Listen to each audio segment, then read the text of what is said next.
Mi gente, what's going on, my people?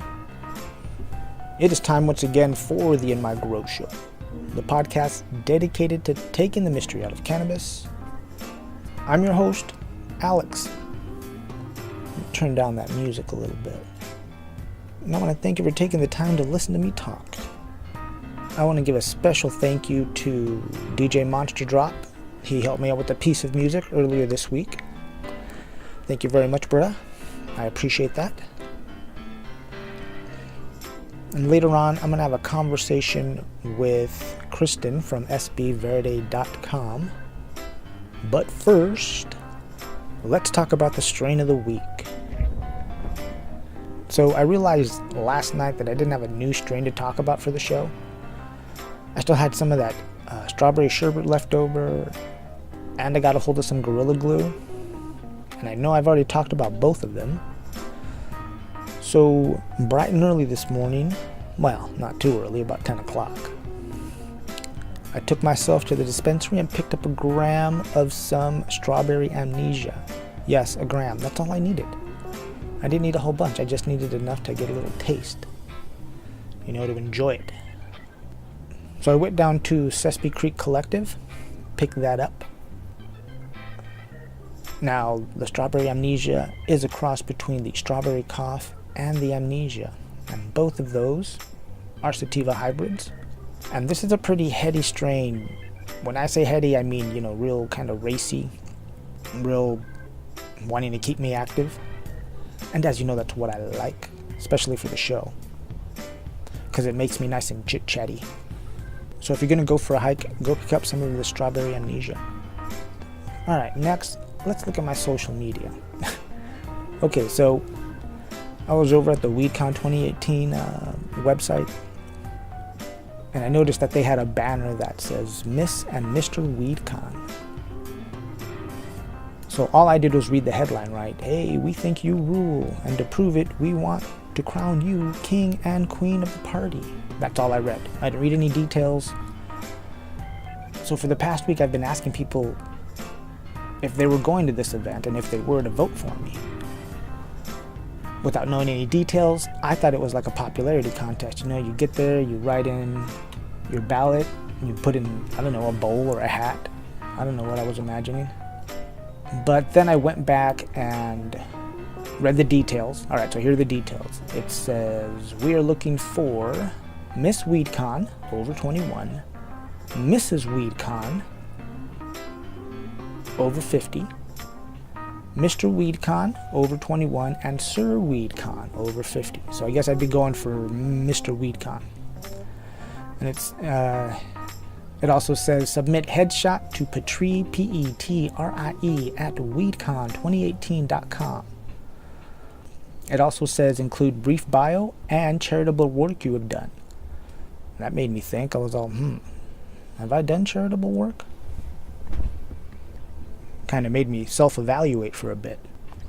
But I got past it and kept reading. It also says, winner will be selected prior to event. So see, that right there says they're selected. It's not a popularity contest, so, my campaign failed right there. Moving on. It says, okay, winner will be selected prior to the event held on October 26th. Winner will need to be present at the event. Will be photographed with celebrities and sponsors by Getty Images.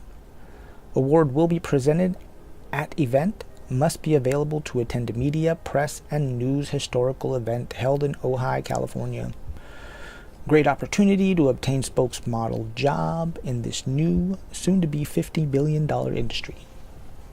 So, there you go, folks. If you've ever wanted to be crowned something, if you missed out on that senior prom kind of feeling, give it a shot. Am I going to do it? I'm going to put a big maybe in that. Not real sure. Haven't really decided.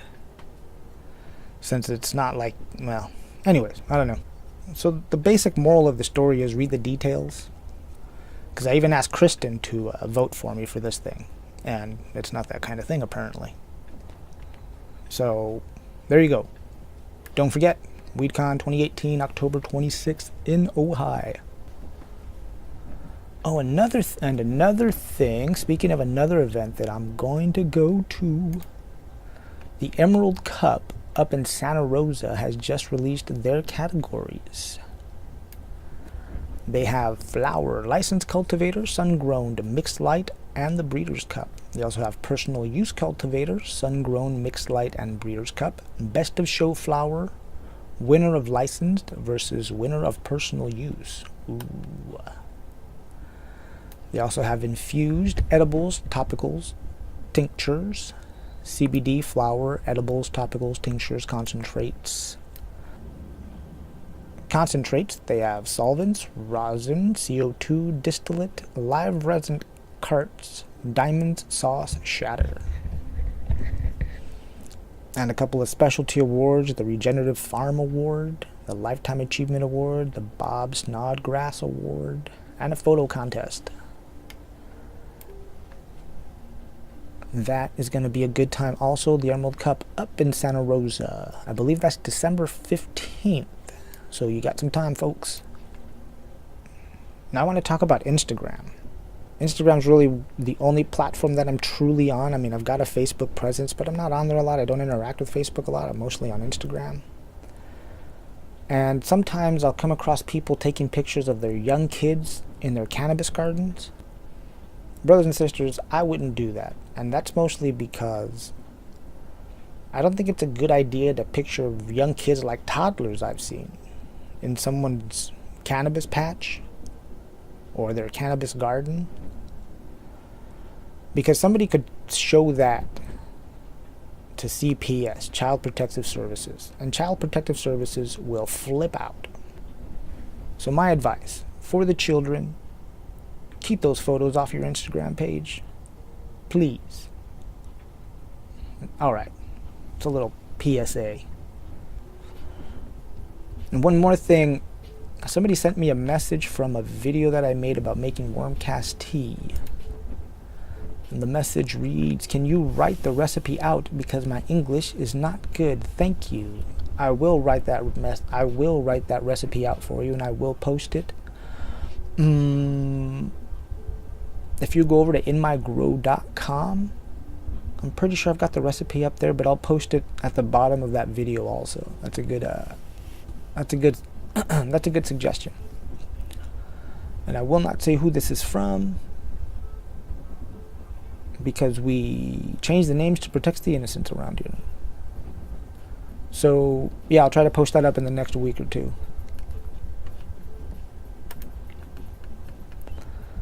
Now, a little bit of news. LAX came out and said that the TSA isn't going to be hassling travelers who fly with cannabis in their luggage. That the TSA doesn't care at LAX. Now, that's all good and all, that LAX is going to look the other way. Bitchin'. Awesome. But I'd suggest everybody be careful where you're flying into. I don't think the TSA is really going to mess with you if you fly into other states that have recreational cannabis laws. But if you're flying into a state that is still highly in prohibition land, I'd think twice about it. Because just because LAX says it's cool doesn't mean that the airport you're about to land in says it's cool, because it's still federally illegal.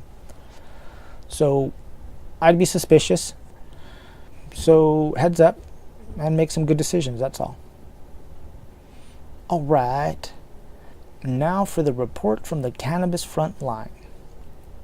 Now this first piece, I'm calling bullshit. Alright, it says here, this week the U.S. Drug Enforcement Administration placed CBD medication Epidiolex in Schedule 5, the least restrictive category of the Controlled Substance Act.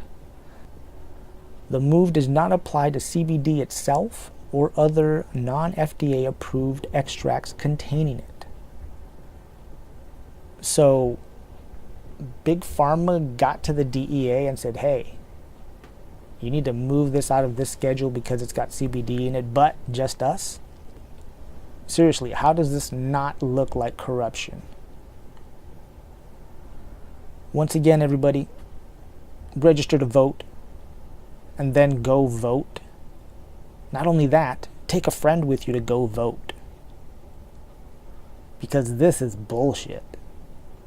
Another thing is the U.S. Customs and Border Protection released an official statement confirming the federal government policy on banning Canadians who work or invest in the marijuana industry from entering the country.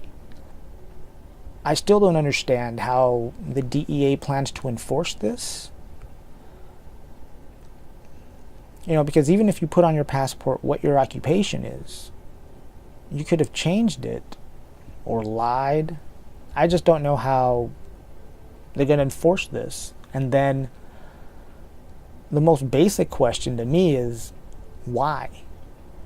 What threat are Canadian cannabis business people to America? Do they have better weed? Don't be afraid. Let's do the Pepsi challenge. But don't ban them. There's our government at work for us. Also, the U.S. House Rules Committee blocked yet another marijuana measure for advancing. This time an amendment to remove the 280E tax penalty for cannabis businesses. Alright, let's make it a little harder to have transparency in the business government. At the state level, Pennsylvania State Representative Jake Wheatley, filed a bill that would legalize the possession, use, and retail sale of adult-use marijuana and also expunge certain marijuana convictions. Good on you, Representative Wheatley. Shout out to everybody out in Philly. What's up, Matt? Also in California, Governor Jerry Brown. Governor Jerry Brown, listen, you kooky bastard. Sometimes you do a good thing, and then you go around and you do two stupid things. But Governor Jerry Brown vetoed a bill that expanded marijuana research. But he signed bills allowing local governments to approve temporary marijuana events at any location they choose, creating a great program to assist with the implementation of local measures to ensure equity in the cannabis industry and others. But once again, Jerry Brown, come on, man, be consistent. Why would you want to ban research? I don't know. Did they get to him? Did Big Pharma get to him? Don't do the research. It's too good. Or too bad, depending on your perspective, I guess. And in Washington, D.C., Mayor Muriel Bowser, Muriel, is that how? I hope that's what it is, announced that some arrests for public use of marijuana will result in citations rather than people being taken into custody. What does that mean, just some arrests? My question is, why just some of them? I don't know. Also, Seattle, Washington municipal court judges have agreed to vacate convictions and dismiss charges of misdemeanor marijuana possession stemming from before legalization. Well, let's hear it for some clear thinking out there. Right on. Also, the Kingsland, Georgia City Council has approved an ordinance to eliminate jail time as a penalty for possession of 1 ounce or less of marijuana under the city code. Alright, looks like you guys are clear within the city limits of Kingsland. In Lancaster, Pennsylvania, City Council approved a proposal to decriminalize marijuana. Why don't you just legalize it? Decriminalization means you're still going to put people in the system by giving them citations. Just take the next step. You're going to do it anyways. Alright, no pressure. Alright, I don't mean to talk to you like that, But just take the next step so you don't have to come back to it. You're saving time. And that is it for the report from the Cannabis Frontline, and I got that information off of the NORML website. That is normal.org. Go over there, get informed, become a member. So next, I'm going to talk about something that I've been curious about, and that is how cannabis affects REM sleep. Now, if you're familiar with it, REM sleep is the part of the sleep cycle where we have most of our vivid dreams. Now, if you use cannabis regularly, you know that the time that we hang out in that rapid eye movement stage where we have those vivid dreams, it's less than it is if we weren't using cannabis. And I've always been curious about that. On top of that, I heard someone speak about PTSD and nightmares and cannabis and the way it works to help people with PTSD actually be able to get sleep and have less nightmares. So I'm hoping soon to have a doctor come on here and talk to us about it, a sleep specialist. So I went ahead and did some research, which is mostly me and my uncle Google. There are 4 or 5 stages of sleep. Now that depends on who is describing it, because different studies describe the REM stage, the rapid eye movement stage. Some of them describe it as being its own separate stage of sleep, while other people describe it as part of the 4th stage of sleep. So for me, I like to describe it as being a part of the 4th stage of sleep. Now, those 4 stages of sleep are associated with alpha, beta, theta, and delta waves. Those are the different wavelengths of sleep that the brain goes through, from how I understand it. And most of us will cycle through all 4 stages every hour and a half to 2 hours. So depending on how long we sleep, 6 hours, 8 hours, is how many times we actually cycle through these stages. And the first 3 stages are known as non-REM sleep. We don't have very much rapid eye movement during the first 3 stages of sleep. The first stage, it's a really light sleep. We're just barely drifting away. We can be woken up real easily. And our eye movement and our muscle movement slows down in that stage. Stage 2, the eye movement stops. The brain waves become slower, with only an occasional burst of rapid brain waves. That's when the body starts to get ready for the deep sleep. Our body temperature drops, our heart rate slows down.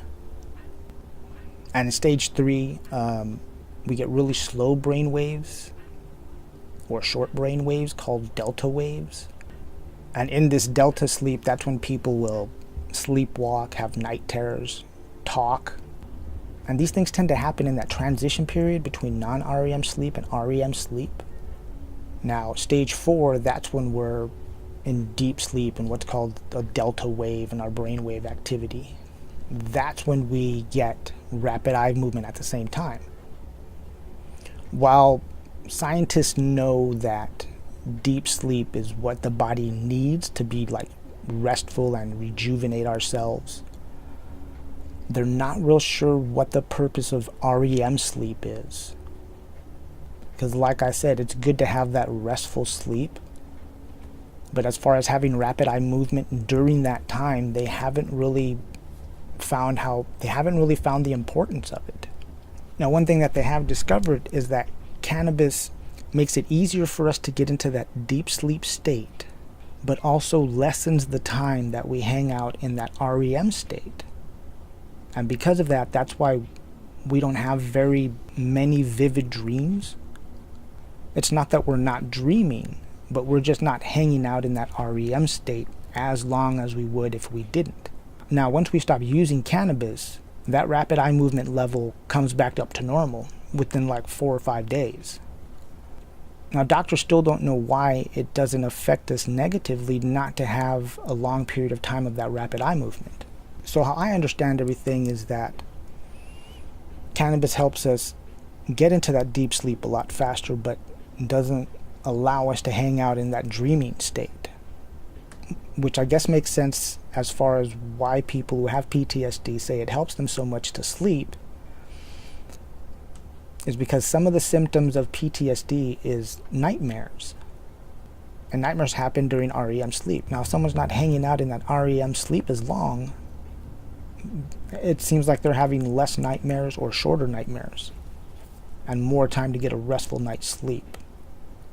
Now, I got most of this information off of tuck.com. There's no S. Don't type in tux.com, because tux with an S will lead you to some hemorrhoids cream. This is tuck.com. and I got the sleep stages from there. And then I went over to the National Institute of Health website, and they have a lot of studies out there about sleep. The keyword search that I did on there was cannabis plus PTSD plus nightmares, and I also looked for cannabis plus sleep stages. And that'll bring up a whole bunch of different studies that have been done. But I'm going to link to a couple of them that I read on the show notes. And like I said, I'm trying to get a sleep specialist on here, a doctor, to come on the show and explain it to me, because I'm really curious about this. But check out those studies when you get a chance. They're pretty interesting. All right, brothers and sisters, I'm going to take a short break. I'm going to get some water, hydrate myself. But when I come back, I'm going to have that interview with Kristen from sbverde.com. So hang tight and listen to some music.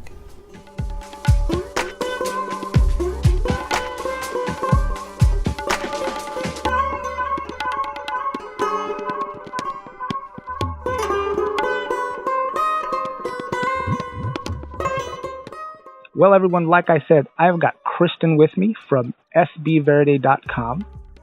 Welcome to the show, Kristen. Hey, Alex, how's it going? It's going really good. I'm glad we could finally get you on the show. Yeah, I'm super stoked. Just want to say hi to everyone out there who's listening. I've been listening for a few months now, and it's been fun to have a podcast to tune into that's local and about cannabis. And I love the one with Dr. Behrman. That was awesome. So I'm super excited to be on the other end. I'm super stoked to talk to you today about SB Verde and some of the things we're doing. Well, yeah, let's tell everybody who's not familiar with it what sbverde.com is and what you guys are doing. So sbverde.com, we're based in Santa Barbara, but we're covering Santa Barbara and the surrounding areas nearby, like Ojai and Lompoc, Carpinteria, Goleta. And basically we're building a platform to allow people who are curious about cannabis in our area to get connected with local dispensaries, but also cannabis-friendly businesses of all sorts, like weed and wine tours. We imagine that there's going to be quite a few of those that crop up, ganja yoga, those sorts of things. A lot of those businesses don't exist yet, but we're expecting those to come online in the next year or two. I was like, they have weed tours? They will. They should. They will. We're pretty confident that will exist in our area. But right now, to begin with, we really wanted to get people who are curious about cannabis connected with dispensaries that have a great vibe, that are friendly to newer users and people from out of town who might be coming from a state where it's not legal and they want to try it, experiment with it for health and wellness or recreational uses. And it seemed like there was kind of a hole there that we wanted to fill. And just from personal experience, I used cannabis my younger years, and when it became legal, I was like, okay, where do I go? What do I do? And it was hard to find that information, and especially in a way that felt friendly to me, to get me to the point of, okay, I'm curious about trying this, and I'm curious for what I can use it for. Like, where do I go to locally? What's a good shop? I don't want to go into a shop that doesn't feel good, that sort of thing. So that's kind of the hole that we're hoping to fill, and support our local businesses. We're all about the local businesses, and support people who are interested in trying or, maybe replacing some of their pills with cannabis or replacing alcohol with cannabis, and give them kind of a gentle way to kind of get into exploring the scene a little bit. A little soft introduction to it so you don't have to kind of, ask your nephew, hey, how do I do this? Exactly. Exactly. And on the website, you also have self-guided tours? Yes, we have. I think they're the first ever invented. I might be wrong. You could Google it. If you can find another one, please send it to me, because I'd love to see another one of these. But they're self-guided cannabis walking tours. And a lot of people think, okay, that means going from dispensary to dispensary. But as you know, I mean, you can't consume at any of the dispensaries at this point. And so we thought, well, that'd be a little boring just to have people going from dispensary to dispensary. So basically we created, it's like an experience that you can do on cannabis. So you would consume cannabis in a private, legal space, which could be your house, and then get yourself in a safe way to the start of the tour. And like our tour in Ojai starts at the Ojai Beverage Company. Oh, yeah, okay. And so you start there, have a drink, have something good to eat, and then you begin your walking tour around Ojai. And it's sort of like, the way I like to describe it is, it's like, have you ever had a friend make you a mixtape? Oh, yeah. I love a mixtape. Okay. I'm a master of a mixtape. I love mixtapes, too. So it's sort of the walking tour version of the mixtape. It's like, I created a mixtape for you. You're going to do all these fun little experiences in Ojai, and we recommend that you try something beforehand. Like, it could even be just CBD, if you want to try something really mellow, that just puts you in kind of a happy and relaxed mood. That seems to be very compatible with going on a fun walking tour. Do you have a playlist for each tour? Oh, that'd be sweet. A little playlist. That would be the next level. That would be the next level. Hits, that's a great idea. The hits by Kristen, that'd be awesome. Hey, so another thing I was wondering, are you about the walking tour are you going to have like holiday-inspired walking tours? Because I know there's a neighborhood here in Ojai that really does, like the holidays really good, Halloween and Christmas, to get all the... Oh, okay.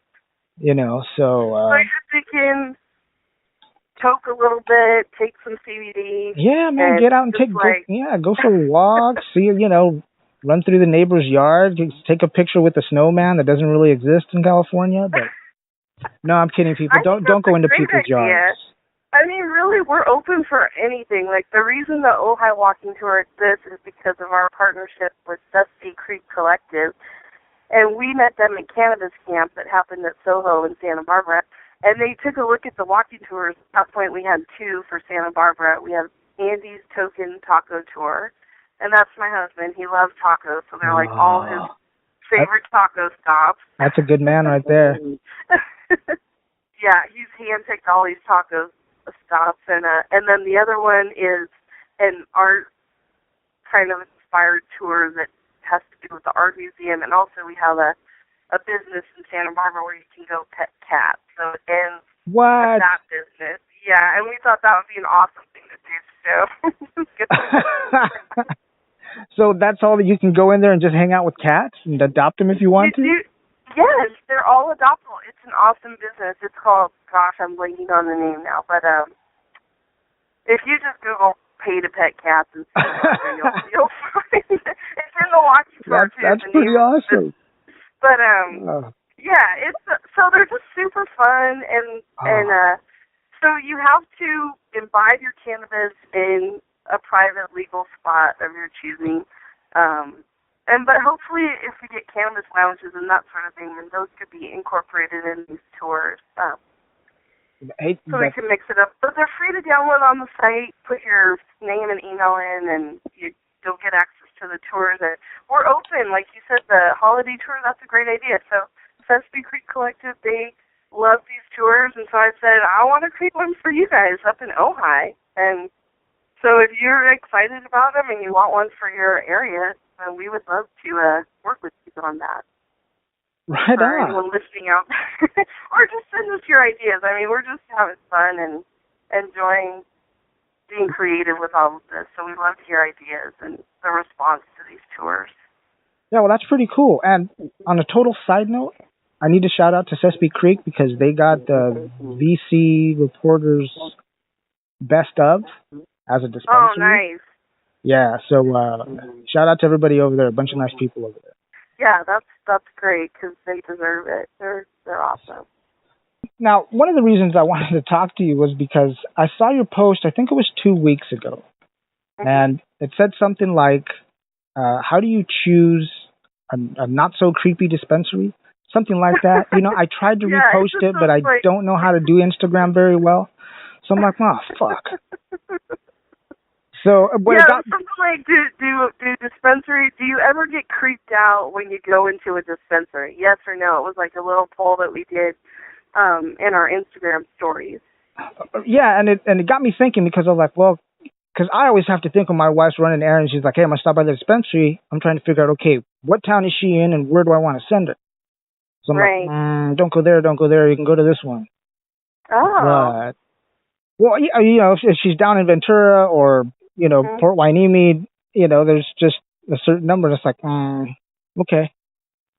But, yeah, I see what you mean, though. And the only way I can, even figure out what they're about is, luckily, everyone's got a social media page. Right. And you can pretty much get the vibe from what they're going to, or how they're going to treat the clients or the customers, the patients, by how they're posting.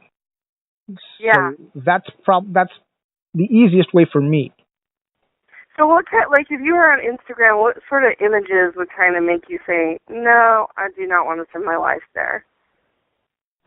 Like, if I'm going to send my wife in there, yeah, if they're going to have a bunch of cannabis girls up every time they have a customer appreciation, which now, don't get me wrong, time and place for a cannabis girl, kind of like a centerfold, time and place for them. But, am I sending my wife in there with that kind of vibe? No, probably not. Yeah, I mean, this is something that I care about a lot personally because, I finally got my medical marijuana card in February. I've been, avoiding it all these years. Then, I'm like, well, it's legal now. I don't need that. Then kind of found out, well, there weren't any recreational dispensaries yet. So even, getting the medical marijuana card was scary for me. Like, someone's going to call me on the phone, and I have to talk to a doctor and all this stuff. And they're going to see your face. But yet here you are on a podcast. You're not hiding very well. Got to tell you. There's just a lot of stigma around it still, and I've realized I've internalized a lot of that stigma, and it's kind of come up in all these different ways. One of them was that way, but then the next hurdle was going into a dispensary, and they're just kind of intimidating. Like, there's a security guard out front, and it's been illegal for so long. It's like, is the place going to get robbed while I'm there, And then beyond that, there's just kind of the vibe. Like, I'm a middle-aged mom. Am I going to fit in there, or is everyone going to stare at me? Whoa, what are you doing here, lady? And the first dispensary I went to, I did kind of have a funky vibe. It wasn't a great experience. And so that kind of got me into researching, well, how can I avoid this in the future? Like, how can I find a place, before I even step in, how can I kind of figure out if it's going to be a good place for me? And I think the social media thing is a great point. So to give you an example, there's a dispensary that just opened up here in Santa Barbara, and I won't say their name, but... Oh, you can say their name. No, I'm not going to say names. Okay. But I'll just give you this as an example. And for any of you out there listening that, have anything to do with owning dispensaries or anything like that, listen to this example because you might not realize how you're coming off to people, especially women, with what you're doing on Instagram.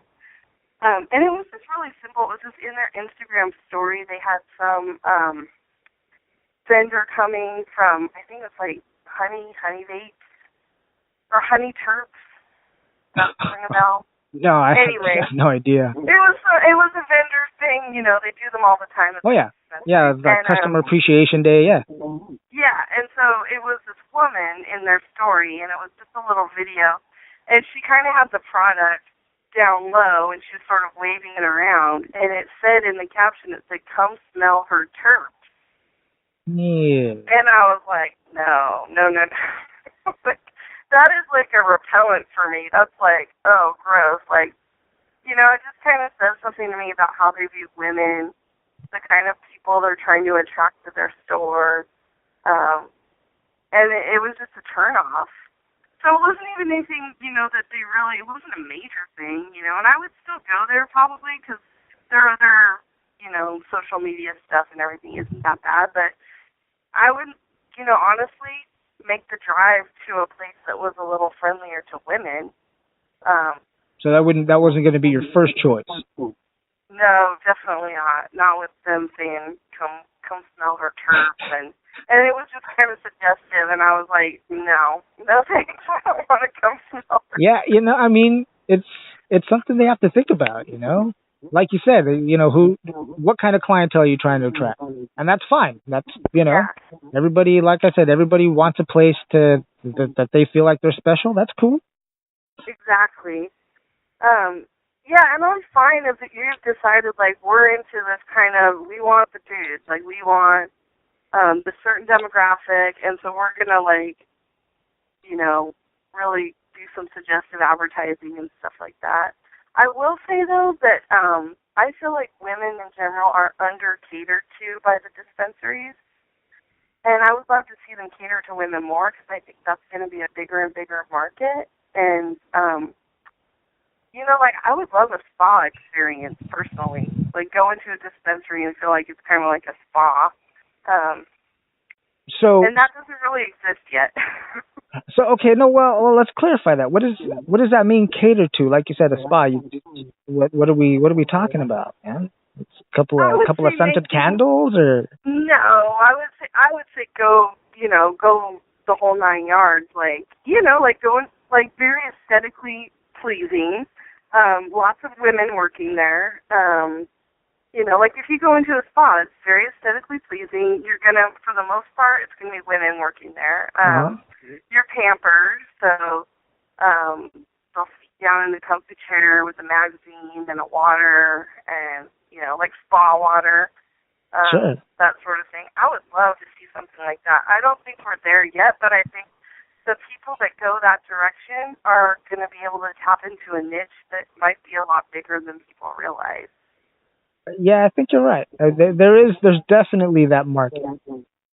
There is definitely that underserved part of the cannabis community. Yes. And I see that in just represented in female growers. Mhm. Because you don't see, I don't know, you don't see a lot of them. I don't want to say you don't see a lot of them, but you don't see a lot of them coming out and posting their stuff. It's just odd. Mhm. And I know they're out there. I know there's plenty of women out there who can, grow some great cannabis. Mhm. But yeah, it is kind of this guy culture so far. But yeah, and it's changing, and I love the guys. It's just I would love to see us make room for more diversity, like especially for women and minorities. And especially, I love the social justice aspect of, in terms of cannabis fighting for people who have been impacted by the war on drugs more than other groups, I think that's really important to think about and consider.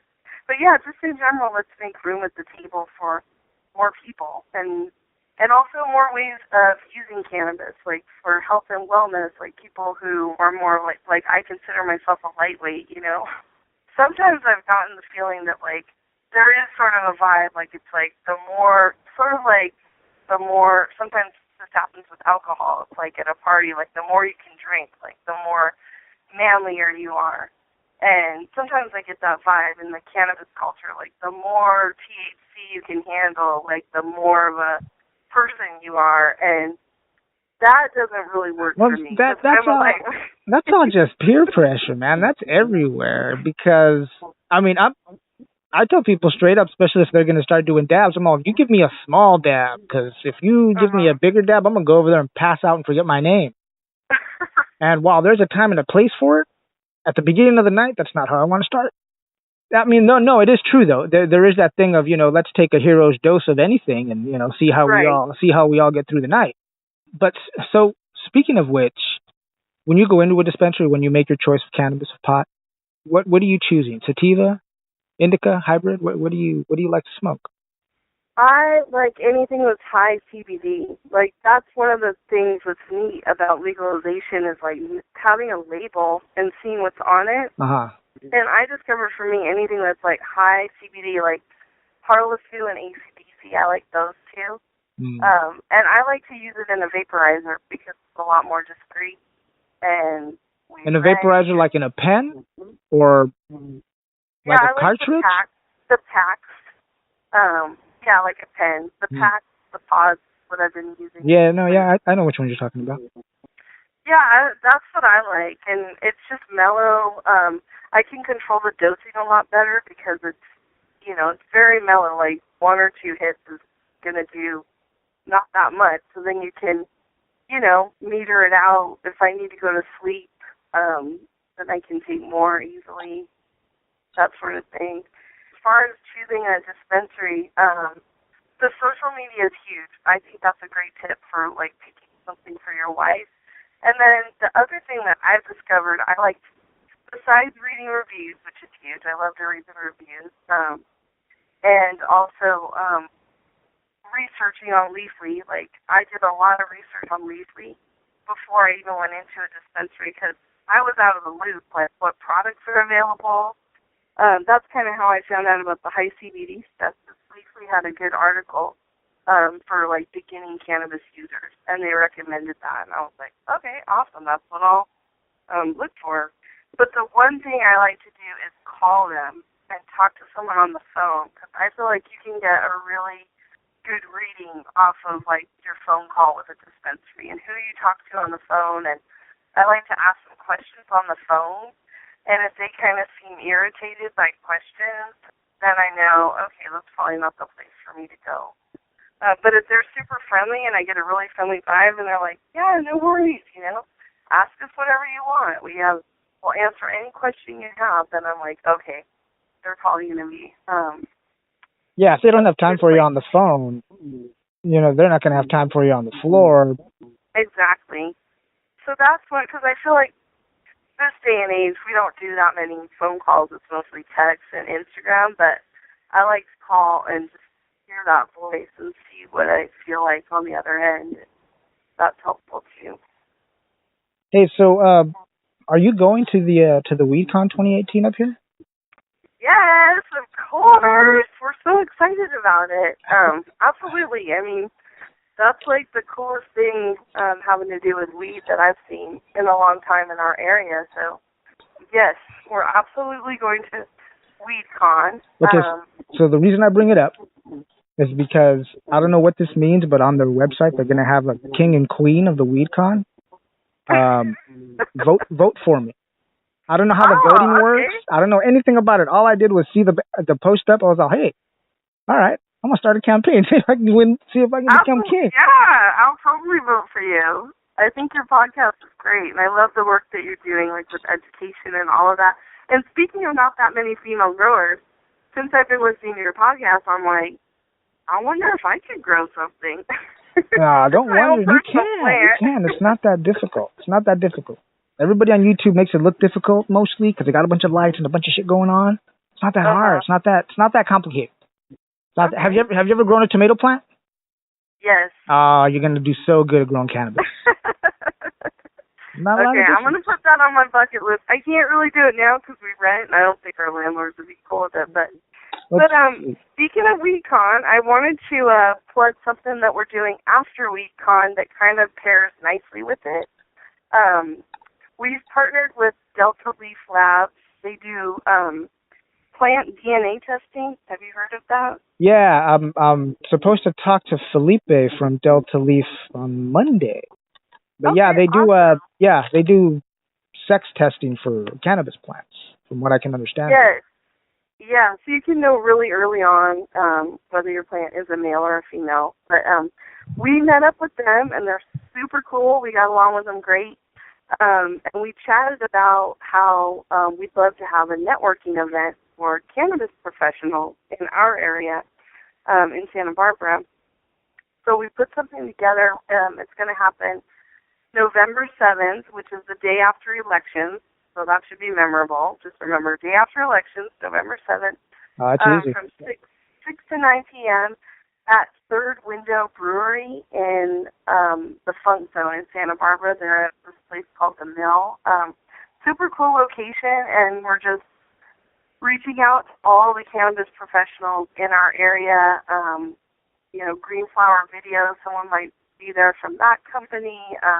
We're also reaching out to ancillary service providers. So any people that might be interested in doing business with cannabis businesses in our area, like HR people, lawyers, marketers, those sorts of people, and bring us all together at a fun brewery and have a neat event with door prizes, and we'll play a little game. And there will be a resource table where you can leave your cards and get other people's cards. And I think it pairs nicely with WeCon because you can start the conversations there and then bring them to this brewery just like a week and a half later and keep the conversation going. Because what I found is like meeting people in person is so awesome, and networking is really crucial to having our businesses thrive. And I would love to see our local businesses. We can all support each other, and I think that's great. We'll all be more successful for it. No, for sure, man. And it's just going to be fun, I think. It does sound like it's going to be a great time. Yeah, and like you said, it's just we'll all rise together, we'll build a community for it. Exactly. Well, Kristen, thank you for getting on the phone with me. Can you tell everyone how to find you and how to find SB Verde? Sure. Just go to sbverde.com, and for anyone that doesn't know, Verde means green. I have some people that were asking. Thank you. You don't know what Verde is. Thank you. Don't you ever get like salsa verdes? How long? Exactly. Apparently, people don't know what it means. What do you think you're ordering? So sbverde.com. And we'd love for you to download our walking tours. You can find that on the main page. There's a link. And for the networking event, I'll put something up at sbverde.com/networking. So you can go straight there and see the details about that. We'd love for people to try out the walking tours, get on our email list. We're giving shout-outs when new dispensaries come online, and just cannabis information in general for our local area. But if you're interested in, sign up for the email list. And it's been great talking to you, Alex. Thank you so much. And absolutely. Thanks for everyone listening for tuning in to In My Grow podcast and supporting a local podcast about cannabis. Wow, thank you very much. I appreciate that. So why don't you also tell everybody where to find you on Instagram, because that's how I found you. Oh, yeah, thank you. Instagram, we're at SBVerde805, at SBVerde805. And that's just that little at symbol that, I don't know if people usually say that, but just SBVerde805. And yeah, we have fun on Instagram. Like to post polls and things like that in the stories, just to get feedback from people about different things and try and post interesting stuff. But yeah, we love to connect with people on there. You can reach out with DMs. We're pretty good about responding. And we'd love to have everyone at the networking event and see you guys at WeedCon and all that good stuff. Right on. Well, don't go anywhere, Kristen. Everybody else, okay. I will be right back.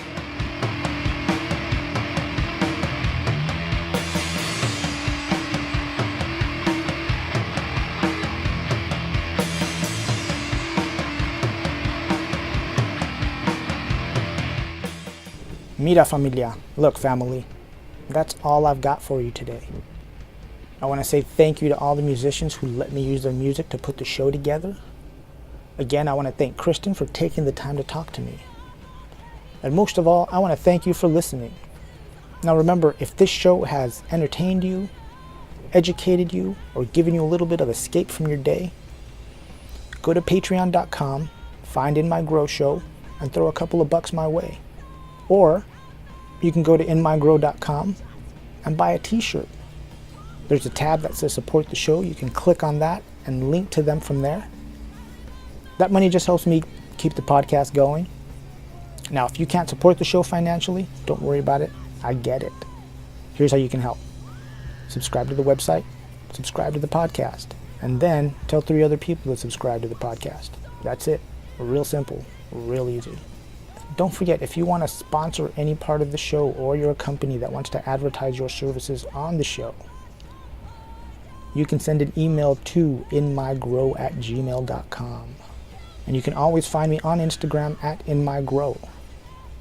Well, mi gente, as always, I love you very much. And don't forget to grow, learn, and teach.